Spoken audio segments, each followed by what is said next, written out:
ભાજપની પ્રદેશ ચૂંટણી સમિતિની બેઠકનો આજે છે બીજો દિવસ। ગઈકાલે 11 બેઠકો પર ઉમેદવારોની એક પેનલ તૈયાર કર્યા બાદ આજે ઉત્તર ગુજરાત અને સૌરાષ્ટ્રની કુલ 11 બેઠકો પર મનોમંથન થશે અને આજે મહેસાણા, પાટણ, બનાસકાંઠા, સાબરકાંઠા, જામનગર, અમરેલી, ભાવનગર, સુરેન્દ્રનગર, ગાંધીનગર, અમદાવાદ પૂર્વ અને પશ્ચિમ મળીને કુલ 11 બેઠકો કે જેની સમીક્ષા કરવામાં આવશે।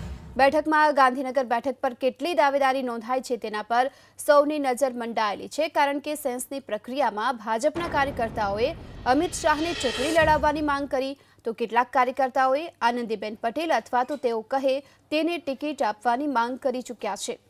આવતીકાલે રાજકોટ, કચ્છ, પોરબંદર અને જૂનાગઢની બેઠકોની સમીક્ષા થશે। બાદમાં લોકસભાની બેઠકોના સંભવિત ઉમેદવારો અંગે વિચારણા કરી તેમની ભલામણો સાથે કેન્દ્રના પાર્લામેન્ટરી બોર્ડને મોકલી દેવામાં આવશે। આ અંગે વધુ વિગતો મેળવીએ સંવાદદાતા નિકુંજાની પાસેથી। નિકુંજ, આજે જે પ્રમાણે કુલ 11 બેઠકો કે જેના પર મનોમંથન થનાર છે, ખાસ ગાંધીનગર બેઠકની વાત કરીએ, કયા પ્રકાર કોણ ઉમેદવારો જોવામાં આવી રહ્યા છે અને 3 પેનલ જે ઉમેદવારોને તૈયાર થશે, કોના નામની સંભાવના? ખાસ મધ્ય ગુજરાત, ઉત્તર ગુજરાત અને સૌરાષ્ટ્રની 11 બેઠકો આવશે, જેની અંદર ખાસ મહેસાણા, પાટણ, સાબરકાંઠા, બનાસકાંઠા, જામનગર, અમરેલી, ભાવનગર, સુરેન્દ્રનગર, ગાંધીનગર, અમદાવાદ પૂર્વ અને અમદાવાદ પશ્ચિમ બેઠકનો સમાવેશ થશે। જે રીતે 3 દિવસની આ મેરેથોન બેઠક ચાલી રહી છે સીએમ નિવાસ સ્થાને, ગઈકાલે જે 11 લોકસભા બેઠકો ખાસ દક્ષિણ ગુજરાત અને ઉત્તર ગુજરાત, મધ્ય ગુજરાતની આ 11 બેઠકો હતી, જેના પર આખરી મોહર મારી 3 લોકોની જે 3 ઉમેદવારોની જે પેનલ છે અથવા તો એવી સિંગલ લાર્જેસ્ટ સીટો પણ હતી કે જ્યાં માત્ર એક જ વિકલ્પ છે। ખેડાની વાત હોય તો દેવસિંહ ચૌહાણ માત્ર એક વિકલ્પ તરીકે સામે આવ્યા હતા।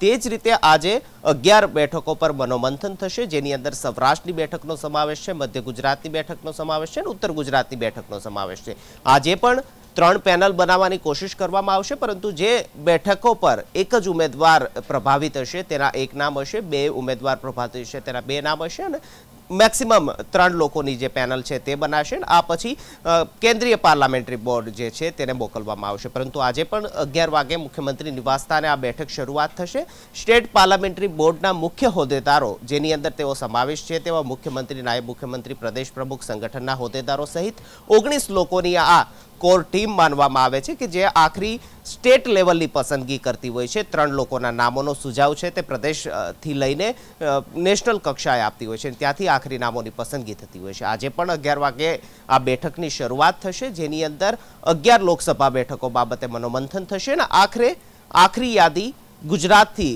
બનાવવામાં આવશે અને જેને દિલ્હી મોકલવામાં આવશે અને દિલ્હીથી નક્કી થશે કે ગુજરાતની આ 26 લોકસભાને ખાસ આજની 11 લોકસભા બેઠકોમાંથી આખરી ઉમેદવાર કોણ હશે। જી નિકુંજ, આભાર આપનો આ સમગ્ર માહિતી બદલ। તો જે પ્રમાણે 11 બેઠકો કે જેના પર મનોમંથન અને આ સાથે જ આપણે એ જણાવી દઈએ કે 11 બેઠકો પર જે 11 કલાકે સીએમ નિવાસ સ્થાને આ બેઠક અને સાથે કુલ 3 ઉમેદવારોની એક પેનલ તૈયાર કરવામાં આવશે અને કેન્દ્રના પાર્લામેન્ટરી બોર્ડને મોકલી દેવામાં આવશે।